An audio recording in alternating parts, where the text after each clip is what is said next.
Hello student, myself Milan Dobaria, mathematics teacher. Today we start NCERT class 11, chapter number 1, exercise number 1.2. Exercise देखने से पहले हमारा introduction part 1 का video जो है वो अच्छी तरह से देख ले, यानी कि ये पूरा बेसिक जो कंसेप्ट है वो समझ में आ जाएगा। क्वेश्चन नंबर 1 बहुत ही इजी है। क्या है कि नल सेट है कि नहीं वो हमें दिखाना है। Which of are null set or not? Set of first question, set of odd natural number divisible by 2. Odd natural number divisible by 2. Odd natural number में यानी कि कौन से नंबर आएंगे? Odd number में, odd number में कितने number होते हैं? 1, 3, 5, 7। तो इसमें से कोई divisible by 2 है? नहीं है। इसका मतलब ये null set है, यानी कि ये null set है। तो ये null set हो गया। इसके बाद second, set of even prime number. Set of even prime number, ऐसा कोई प्राइम नंबर जो इवन नंबर होता है। तो हाँ, कौन सा नंबर? 2। देखो ये एक ही नंबर है जो इवन प्राइम नंबर है। प्राइम नंबर समझ में आ रहा है ना? प्राइम नंबर का मीनिंग क्या होता है? ओके, तो इवन प्राइम नंबर 2 है, वो उसके जो फैक्टर है या तो 1 है या तो 2, इसके अलावा उसका कोई फैक्टर नहीं है। ओके, तो ये नल सेट नहीं है। तो यहां पर it is not null set. इसके बाद x is a natural number. x natural number है। और कैसा नेचुरल नंबर है? जो 5 से छोटा, यानी कि less than 5 and greater than 7। देखो लेस देन 5 यानी कि कैसा पोर्शन आएगा? देखो यहां पर आप ये नंबर लाइन है, यहां पर 5 है, 5 नहीं लेना है इसमें, यानी कि ये डॉट लेस देन 5 यानी कि ये सब पोर्शन, जो ये पूरा पोर्शन आएगा ना लेस देन 5 में।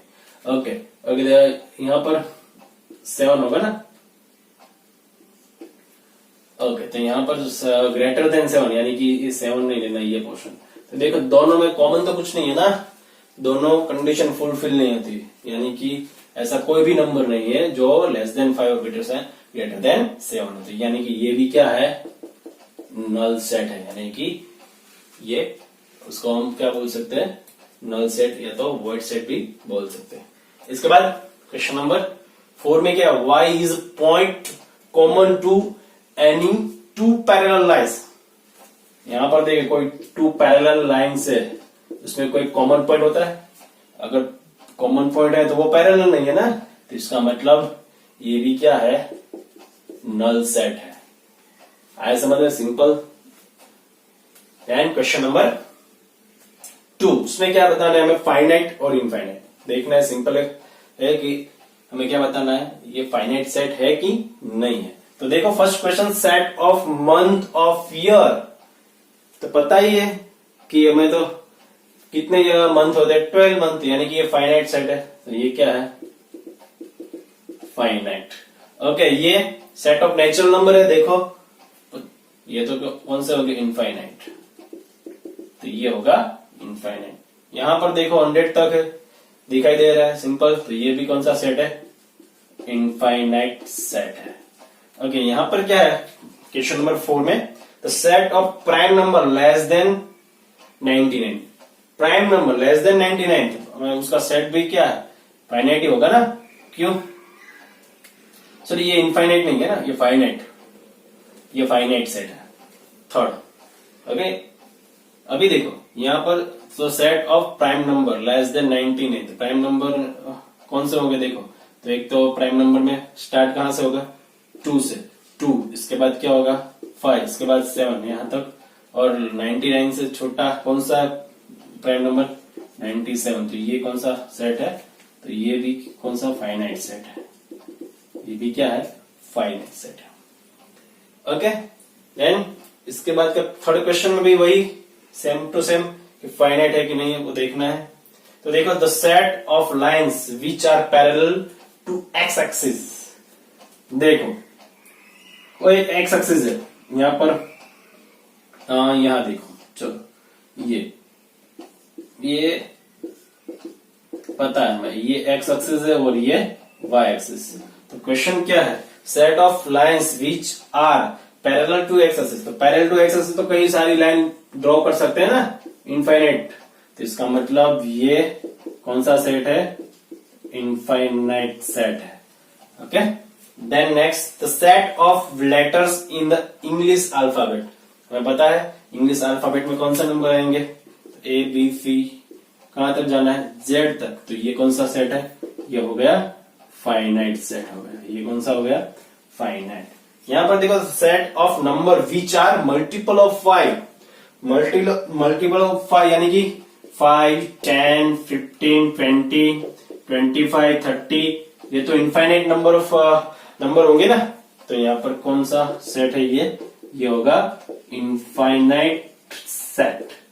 आ रहा है समझ में, किसे फाइनाइट बोलेंगे किसे इनफाइनाइट, बहुत ही इजी। थोड़ा फास्ट जा रहा है क्योंकि ये इजी पोर्शन है।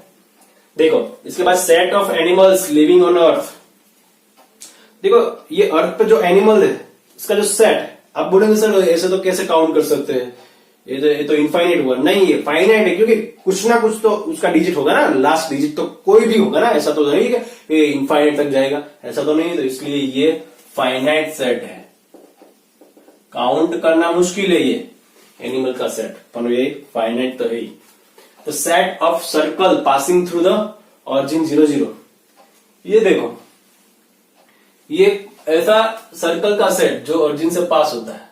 तो देखो ऐसे तो कई सारे मैं सर्कल ड्रॉ कर सकता हूं ना, तो कई सारे यहां से ये देखो ऐसा है। तो ये कौन सा सेट होगा, ये इनफाइनाइट सेट है। तो ये इनफाइनाइट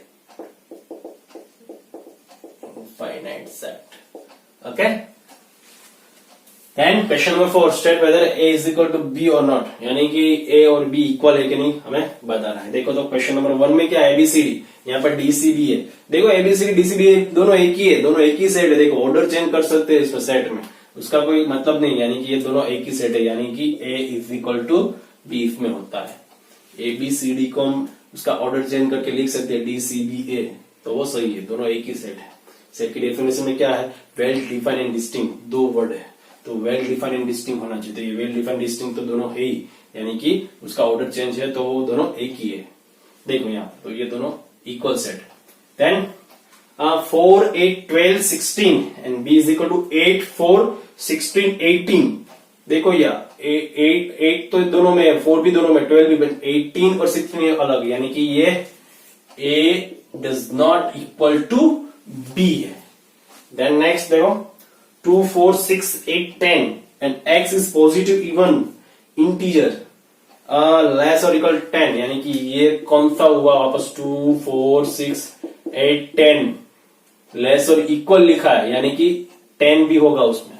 अगर सिर्फ लेस देन होगा तो 10 नहीं रहेगा। तो देखो ये दोनों कौन सा रहेगा, a is equal to b, ये इक्वल सेट है।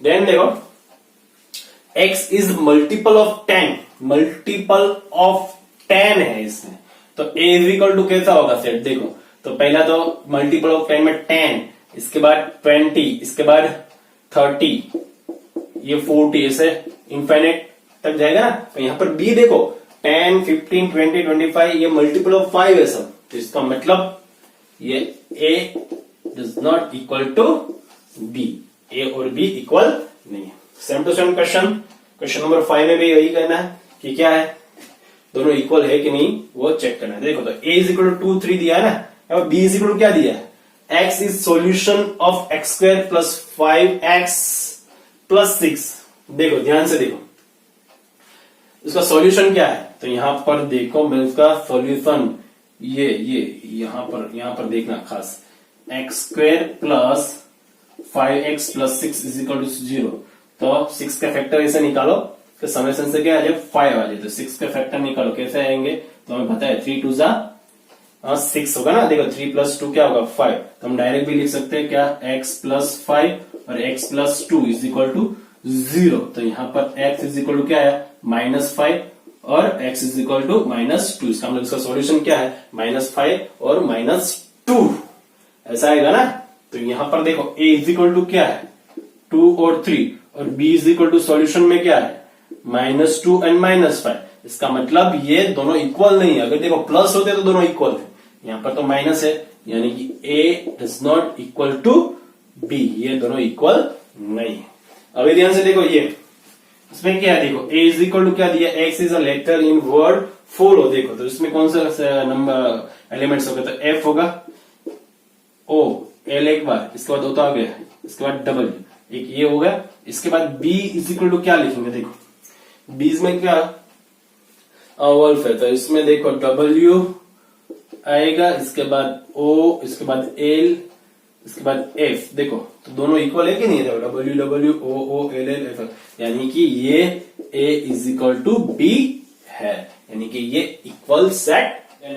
लास्ट क्वेश्चन, इसमें भी क्या है, कौन से इक्वल सेट है वो बताने हैं। देखो तो यहाँ पर कौन से दो इक्वल सेट है वो दिखाने हैं। देखो तो यहाँ पर 2 4 8 12, तो यहाँ पर 2 4 8 12 का और कोई सेट है, देखो तो यहाँ पर इसके साथ तो कोई इक्वल नहीं है।